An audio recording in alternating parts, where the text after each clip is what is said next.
সবাই কেমন আছো? আমিও ভালো আছি।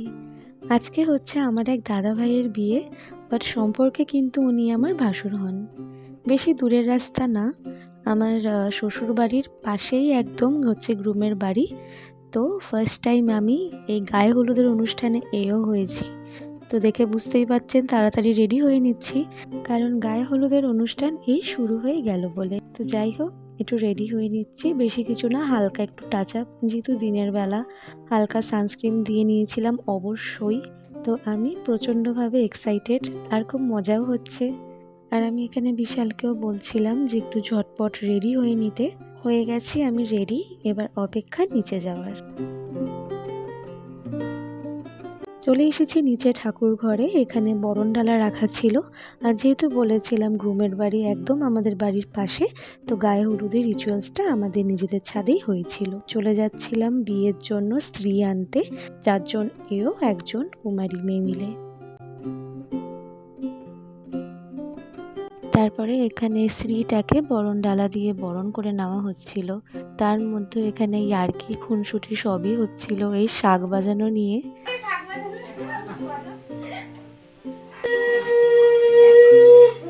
এবার হচ্ছে আমার পালা। এবার আমি সবার আগে যাচ্ছিলাম রাস্তায় গঙ্গা জল ছেটাতে ছেটাতে, যেখানে গায়ে হলুদের মেন রিচুয়ালসটা হবে।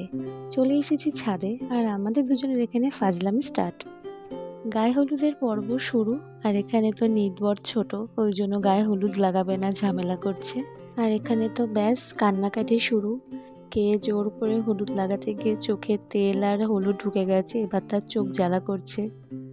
আমি এখানে ছেলেদের বাড়ি থেকে যে মেয়ের বাড়ির জন্য গায়ের হলুদ চাইবে, তো তার রেডি করে দিতে সাহায্য করছিলাম। তারপরে এখানে সব ফটোস ক্লিক করা হচ্ছিল, তো ক্যামেরাম্যান বলে দিচ্ছিলেন কিভাবে হাতের পোজ দিতে হবে, তো এইসব হচ্ছিল। চলে যাচ্ছিলাম ব্রাইডের বাড়িতে গায়ে হলুদের তত্ত্ব নিয়ে। তো ওদের বাড়ির ডিস্টেন্স হচ্ছে মাত্র 5 মিনিট। এই যে আমাদের ব্রাইড, খুব মিষ্টি লাগছে গায়ে হলুদের সাজে। তো আমরা পৌঁছে গিয়েছি, এখন সবাই মিলে ইয়ার্কি হাসি ঠাট্টা এইসব হচ্ছে। আর বিশালকে আমি এখানে ভিডিও করতে দিয়েছি, আর ও এখানে আমার খাওয়ার ভিডিওটাও করা ছাড়েনি। ব্রাইডের গায়ে হলুদ লাগিয়ে আমি চলে এসেছি আমাদের বাড়ির ছাদে গ্রুমের গায়ে হলুদ লাগানোর জন্য। চলে যাচ্ছিলাম বনশ্রীর দিকে।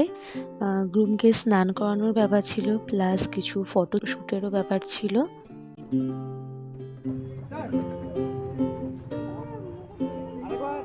এখানেও কিন্তু বেশ মজা হচ্ছিল। এবার তো মনে হচ্ছে গ্রুমের ছোট ভাইয়ের বিয়েটা দিয়ে দিতেই হবে। এবারে ভেবেছিলাম গোল্ডের কিচ্ছু পরবো না, তাই চলে এসেছিলাম বেহালাতে এডি স্টোনের কিছু জুয়েলারিস নিতে। বাড়িতে ফিরে চলে এসেছিলাম লাঞ্চের জন্য। বাড়িতে এসে 30 মিনিট মতন রেস্ট নিয়ে আমার ননদের হেয়ারটা করে দিচ্ছিলাম, তারপরে আমিও রেডি হয়ে নিচ্ছিলাম।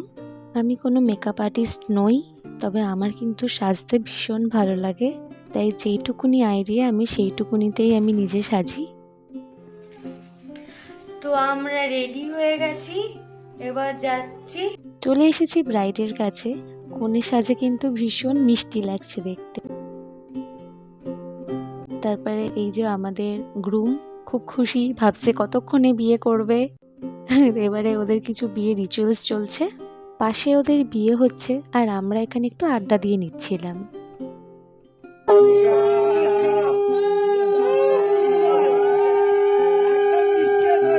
হয়ে গেল সিঁদুরদান, এবার বিবাহ সম্পূর্ণ হলো। এখন বাজে রাত 2:30, আর এখানে অস্বাভাবিক ঠান্ডা লাগছে এখন। তো প্রথমে আমি শালটা আনিনি, ভেবেছিলাম খুব একটা ঠান্ডা লাগবে না, যেহেতু পাশেই, সেজন্য বিশালকে দিয়ে আবার এই শালটা আনিয়েছি। তো এখন বাজে 3টে, তো আমরা বসে পড়েছি খেতে। আমাদের পাশের টেবিলে ব্রাইড আর গ্রুমও খেতে বসে পড়েছিল।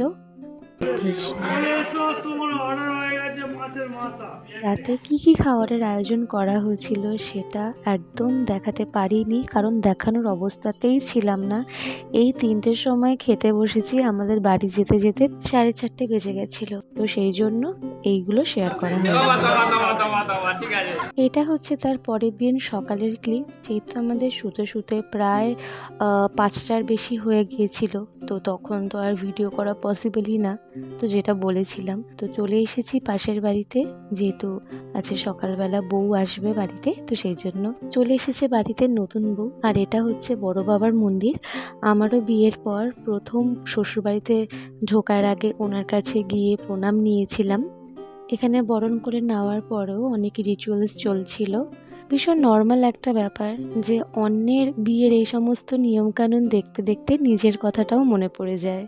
তো আজকের আমার এই ভিডিওটা এইটুকুনি। সকলকে টাটা।